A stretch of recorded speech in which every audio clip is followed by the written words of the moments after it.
In the climactic scene of the Purim story, in Megillas Esther, Mordechai and Esther have a huge disagreement. Mordechai tells Esther it's time to go to the king, to reveal who you are, and to beg for mercy for the Jewish people. Esther disagrees. She realizes that it will take a miracle for her to even get an audience with the king, who hasn't summoned her. And if he doesn't allow her to see him, she'll be killed. And it will take a huge miracle for her to actually convince him to save the Jewish people. So if God's going to make miracles, he doesn't need her. Why should she risk her life?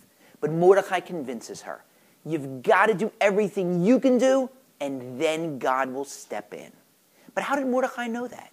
He knew that first from the brave Nachshon. After the Exodus, the Jews are being pursued by the Egyptian chariots, and they're hemmed in between the Egyptian army and the sea. And Nachshon steps into the water, starts walking until the water is up to his neck. His next step will drown him. But then God intercedes, makes the miracle, splits the sea, and the Jews are saved.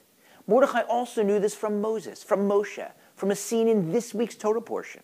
Moshe is up on the mountain, on Har Sinai, and God gives him the bad news. Moshe, your people have strayed. They've built and they've worshipped a golden calf. Now leave me alone. Let my anger flare against them, and I'll destroy them. But Moshe, the commentators explain, says to himself, why is God telling me to leave him alone? I haven't said a word yet.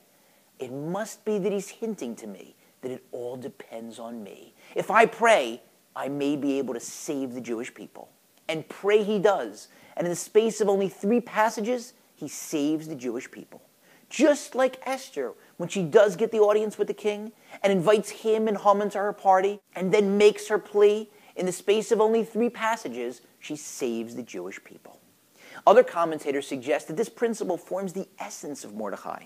The Talmud tells us that there's a textual hint to Mordechai's name in the Torah, and it appears in this week's Torah portion. Moshe is told by God to compound, to create the anointing oil. And one of the ingredients he's told to use is more dror, which when translated is cognate to and suggestive of Mordechai's name.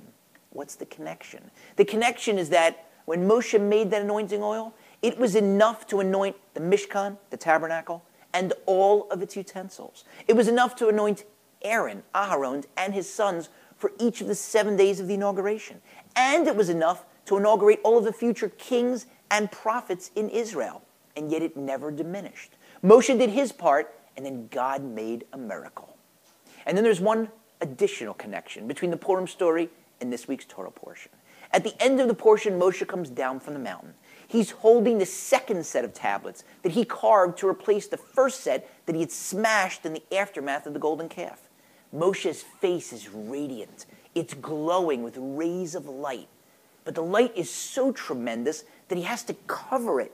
He has to put a mask over his face. So this year, when we don our masks on Purim, let's look forward to the day when our faces will be radiant. Radiant with the light of hope, the light of faith, the light of clarity, the light of belief in God, the light of the Torah. Let's look forward to a day when each of us can say, God, I've done everything that I can do. Now it's your turn. Happy Purim.